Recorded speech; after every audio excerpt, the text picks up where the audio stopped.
The snow fell in thick sheets that Christmas Eve, muffling the world outside Sarah's Victorian mansion. She'd inherited it from her grandmother 3 months ago, just in time for the holidays. The isolation didn't bother her. She'd always preferred solitude to the chaos of family gatherings. At 11:47 p.m., she heard the singing. Faint at first, like wind through bare branches, then clearer. Voices, children's voices singing God Rest Ye Merry Gentlemen in perfect, crystalline harmony. Sarah approached the front door. Peering through the frosted glass, 5 small figures stood in the snow. Their faces obscured by the storm. She opened the door. The singing stopped instantly. "It's late for curling," she said, her breath forming clouds in the frigid air. The children stood motionless, heads bowed. Their clothes were old-fashioned wool coats with brass buttons. Whereupon scarves that looked handmade. Snow had accumulated on their shoulders and heads, as if they'd been standing there for hours. "Are you lost? Where are your parents?" The child in front slowly raised its head. Sarah's blood turned to ice. The face was gray, mottled with frostbite. The lips were blue-black, cracked and frozen. But the eyes, oh God, the eyes were moving, darting back and forth with desperate, frantic energy. "Please," the child whispered, its voice like wind through a cemetery. "We've been singing for so long. Won't you let us in?" Sarah tried to slam the door, but her hands wouldn't obey. The children began walking forward, single file, their movements jerky and unnatural. As they crossed the threshold, she smelled it, the sickly sweet stench of decay beneath the winter air. "We sang here every Christmas," the lead child said, now standing in her foyer, leaving puddles of black water on the hardwood. "In 1873, the lady of the house, your great-great-grandmother," she said, "we sang off-key. She turned us away into the blizzard." The other children had filed in now, spreading throughout the house.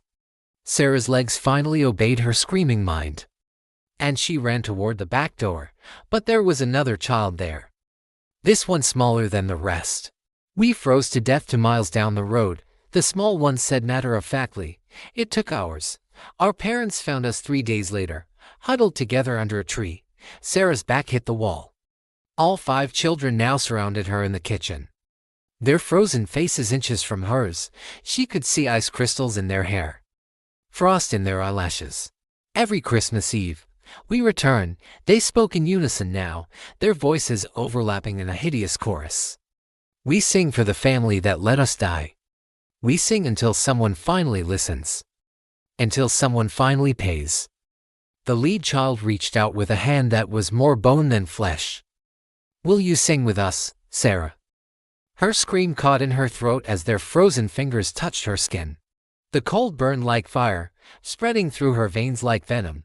She felt her own warmth draining away, pooled at her feet in steaming puddles. "Good rest ye merry gentlemen." They began singing again, but now Sarah's voice joined theirs, not by choice, but by some terrible compulsion. She sang as her fingers turned gray, as her breath came in shorter and shorter gasps, as ice crystals formed in her lungs. The carolers left at midnight, walking back into the storm. Behind them, Sarah stood frozen in her kitchen, eyes wide and glassy, mouth open in mid-verse. Every Christmas Eve, the neighbors would report hearing 6 voices singing in the abandoned Victorian mansion. And every year, they'd find another layer of ice coating the walls, another degree colder, another voice added to the eternal choir of the damned.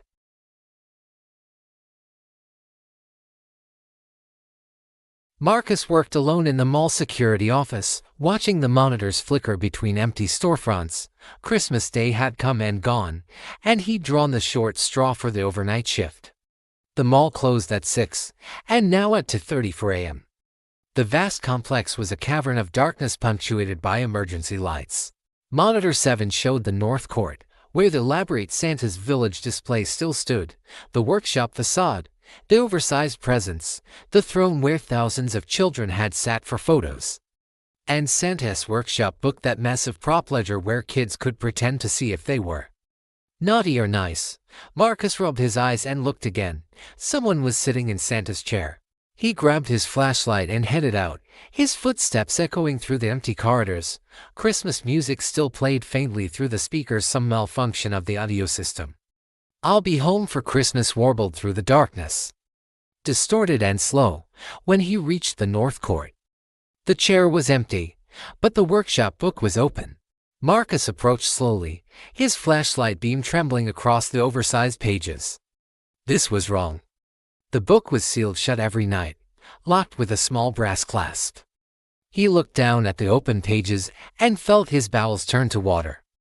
His name was written there in elaborate calligraphy. Marcus Wheeler Naughty. Below his name was a list, and reading it made him physically ill. Every sin, every transgression, every dark thought he'd ever had was meticulously recorded. The shoplifting when he was 12, the lies he told his dying mother, the hit and run last summer that he'd never reported, leaving the homeless man bleeding in an alley while he drove away, things nobody could possibly. "No, you've been very naughty, Marcus." The voice came from everywhere and nowhere, deep and jolly, but with something toxic underneath, like honey poured over razor blades. Marcus spun around, his flashlight catching only shadows and the dead eyes of Christmas mannequins. "Who's there?" "This isn't funny. I see you when you're sleeping. I know when you're awake." The voice was closer now, coming from behind the workshop facade. "I know if you've been bad or good, Marcus. And you've been very, very bad." A figure emerged from the shadows. It wore a Santa suit, but the fabric was stained and rotting, hanging off a frame that was too thin, too angular. The face was hidden behind a beard that looked less like cotton and more like grave mold. But the eyes, they glowed like coals in the darkness, ancient and merciless. "The children believe I bring gifts to the good," it said, each word accompanied by the smell of peppermint and decay. "But what do you think I bring to the naughty ones, Marcus? What do you think happens to those whose debts have come due?" Marcus ran. His flashlight dropped, thinning across the floor, casting wild shadows.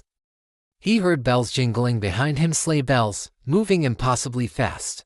The mall stretched before him like an infinite nightmare, stores repeating, corridors looping back on themselves. He burst into the food court and saw them, children, dozens of children, sitting at the tables in the darkness.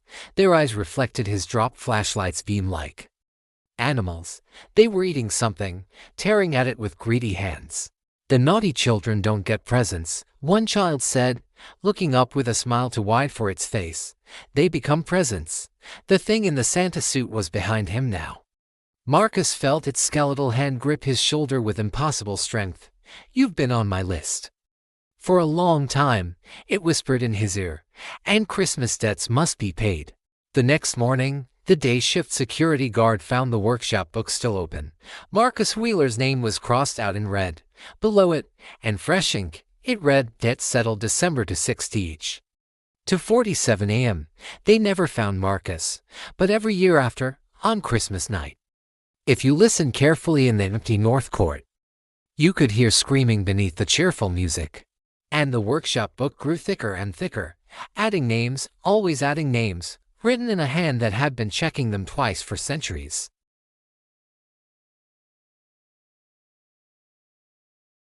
The Holloway family pulled into Evergreen Acres just as the sun was setting on December 23rd. The tree farm stretched across rolling hills, thousands of pines creating a maze of green corridors. A hand-painted sign read, "Cut your own open until dark." "We're cutting it close," Tom said, helping his daughter Emma out of the car. His wife Linda grabbed the saw from the trunk. An old man emerged from a shed, his face weathered like ancient bark. "Folks, we're about to close. Storm coming in. Please," Linda begged. "Just 20 minutes. It's our daughter's first real Christmas since the accident." The old man's eyes flickered to Emma, who stood with her leg brace. Smiling hopefully, he sighed, 20 minutes. Stay on the marked trails. And whatever you do, don't go past the red ribbons." They ventured into the forest of trees. The temperature dropped rapidly, and snow began to fall. Tom led them deeper, looking for the perfect specimen. That's when Emma saw it, a magnificent fir, easily 8 feet tall, its branches perfectly symmetrical. It stood alone in a clearing. "That one, Daddy." Tom checked his watch. They had 10 minutes. He approached the tree, then stopped. A red ribbon was tied around its trunk. "Dad, it's perfect," Emma pleaded. The old man said it's just a stupid ribbon, probably marks the premium trees. Linda was already positioned with the saw. Tom hesitated, then began cutting. The blade bit into the wood, and the tree shuddered. Not from the saw, it shuddered, like something in pain. Tom stepped back. Did you see that? See what? Keep cutting, Linda urged. The blade went deeper. Sap began oozing out, thick and dark, too dark. It didn't look like sap at all. It looked like blood. The snow around the tree's base turned black. Emma screamed. Faces were emerging from the bark of the surrounding trees. Human faces, twisted in agony, their mouths open in silent screams. Hands began pushing through the wood, dozens of them, reaching toward the family. Run, Tom grabbed Emma, and they fled. But the forest had changed. The pots were gone, trees pressed in from all sides, their branches reaching down like gnarled fingers. Linda was right behind them when a branch wrapped around her ankle. She hit the ground hard. Linda, Tom turned back, but more branches were descending, coiling around his wife like pythons. They pulled her upward, her screams cutting through the air. Tom watched in horror as the tree actually opened a great vertical mouth splitting the trunk. Linda's screams stopped abruptly as the tree swallowed her whole, the bark sealing shut with a sound like breaking bones. Tom ran with Emma in his arms, tears freezing on his face. Behind them, he heard footsteps, slow, deliberate footsteps.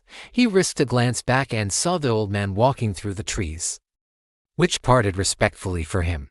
I warned you about the ribbons, the old man called out, his voice carrying impossibly far. Those trees are special. They're fed special. The farm's been in my family for 6 generations. And every generation learns the same truth: Christmas trees grow better when they're fertilized with something specific. Tom burst through a gap in the trees and found himself back at the parking lot. He threw Emma into the car and gunned the engine. In his rearview mirror, he saw the old man standing at the tree line, watching them go. Behind him, the forest was alive with movement, faces in every trunk, hands waving from every branch. They drove through the night, Emma sobbing in the back seat. When they finally stopped at a police station 3 towns over, Tom tried to tell them everything. The police went to investigate. They found Evergreen Acres easily enough, but when they arrived, it was just an empty field. No trees, no shed, no sign of a tree farm at all. Just a historical marker that read, Holloway Farm 1847 to 1923. Family lost to mysterious circumstances. 127 people vanished over Christmas week, 1923. No bodies recovered. Tom and Emma never celebrated Christmas again, but every December, they would receive a package on their doorstep. No return address. Inside was always the same thing, a perfect pine cone and a note in handwriting that looked like branches scraping against glass. Your wife sends her regards. She's really taken root here. Come visit anytime. And if they listen carefully on quiet December nights, they swore they could hear Linda's voice on the wind calling their names, begging them to come back to the farm, to the trees, to become part of the family that grows in the dark soil beneath the Christmas forest forever.